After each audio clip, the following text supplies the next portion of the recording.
हो गई है पीर पर्वत सी पिघलनी चाहिए, इस हिमालय से होके कोई गंगा निकलनी चाहिए। सिर्फ हंगामा खड़ा करना मेरा मकसद नहीं, मेरी कोशिश ये है कि सूरत बदलनी चाहिए।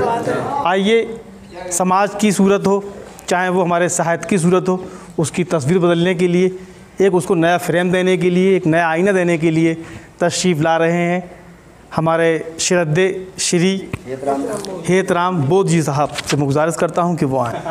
सर्वप्रथम माँ बाड़ी अपने गुरु प्यारेलाल मुग्ध एटा जनपद की माटी से पैदा हुए दादा बलबीर सिंह रंग पटियाली की सरजमी से पैदा हुए अमीर खुसरो, उनके लिए 2 पंक्तियों आह्वान करूँगा, अपनी 4 पंक्ति पढ़ करके बैठ जाऊँगा कि माँ बाड़ी तुम्हारे लिए यहाँ, उनके लिए वहाँ, गंगा के पावन जल पर हम दीपक जलाते हैं। और आओ प्यारे बलबीर खुसरो रंग महफिल का देखो, तुम्हें मस्तिष्क नवाते हैं। बंधुओं, 4 पंक्ति पढ़ रहा हूँ आपके सामने एकता के लिए। न तरंगम है न तेज है, 90 साल की उम्र है, मेरे ऊपर जरा दया करें आप। वतन के ना भिन्न भिन्न में बटे कीजिए, अगर देश का कुछ भी बिगड़ जाए, अमल किया जाए मेरी पंक्तियों पर, तो हाथ कटवा दूंगा, दोबारा कभी नहीं लिखूंगा। वतन के ना भिन्न भिन्न में बटे कीजिए, न ऋण कर मिशन को घटा दीजिए। महत्तम लघुत्तम उर से लगा लीजिए, और गुरुत्व में रहो, ढल कर वतन को बचा लीजिए। और बंधुओं, 4 पंक्ति आपके सामने और पढ़ूंगा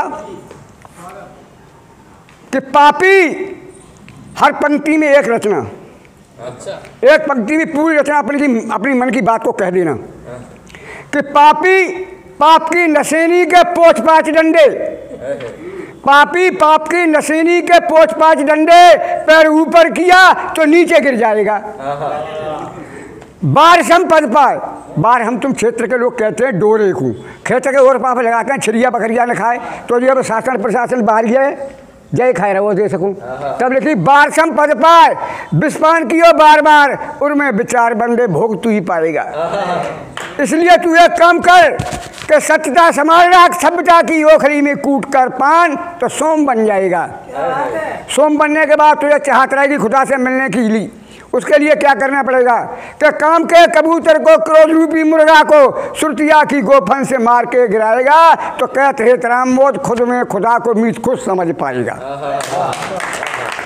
और जरा सा परिवेश बदलते हुए एक रचना पढ़ूंगा आपके सामने कि हमारे इस देश को हमारे अमर शहीदों ने आज़ाद किया। बिल्कुल, फांसी के तख्तों पर लटकाए गए, गंदी संदी गागर फोड़ी गई, ऐसे एक महान व्यक्ति की पत्थर की प्रतिमा बना करके और सड़क के किनारे पर खड़ी कर दी। वो प्रतिमा सोचती और कहती है कि आज़ादी इसीलिए लाए हम। बाप बेटी के साथ में बलात्कार कर रहा है, बेटा बाप को काट रहा है, अश्रु धारा बह रही है, एक व्यक्ति वहाँ को निकलता है, उससे कुछ बात करती है, जरा सुने आप कि सड़क के किनारे पर पत्थर के बने खड़े थे एक स्वतंत्रता सेनानी।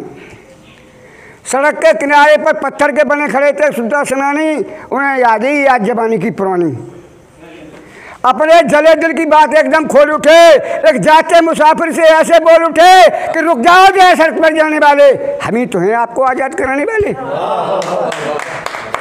लेकिन ट्रैफिक मेल की तरह आपने हमको खड़ा किया है कि आप सबने हमको यही सम्मान दिया है।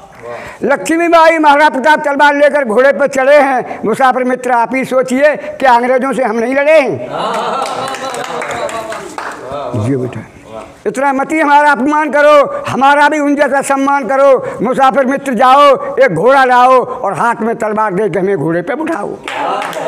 मुसाफिर बोला सेनानी मैं चुप नहीं रहूँगा, आपकी बात अवश्य जाकर के किसी राजनेता से कहूँगा। आखिर जाकर के एक नेता से बोला और सेनानी जी की सारी बात को खोला। नेताजी बोले आप खाम बकवास करते हैं यार, कहीं पत्थर भी बोला करते हैं।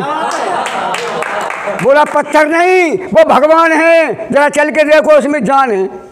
नेताजी मुसाफिर आए, सेनानी जी लख पाए। सेनानी बड़े जोर गुस्सा में आए, बड़े फड़फड़ाए, बोले मुसाफिर तू बड़ा यार है, तुझे धिक्कार है, इतना समझाया तेरी समझ में नहीं आया, हमने घोड़ा मंगाया और तुझे भूरा गधा ले आया। नेताजी बोले हम गधा नहीं, देश के कर्णधार हैं, आज़ादी के रक्षक, विकास के आधार हैं। वो बोले आप रक्षक नहीं भक्षक हैं और छुप के डसने वाले पूर्णिया तक्षक हैं। आपने तो आज़ाद देश को किया है बर्बाद और हिंदुस्तान में ऐसा फैलाया है जातवाद। अगर ये ब्रिटिश हुकूमत की समय जातवाद होता तो हिंदू मुस्लिम सिख ईसाई क्यों आज़ादी के लिए रोता है। इधर यूपी सरकार, इधर दिल्ली सरकार, दोनों की सत्ता में समाई अलग अलग नज़रिया है। अरे कहूँ कहूँ पे कन्या तो कहूँ कहूँ पे लंगुरिया है।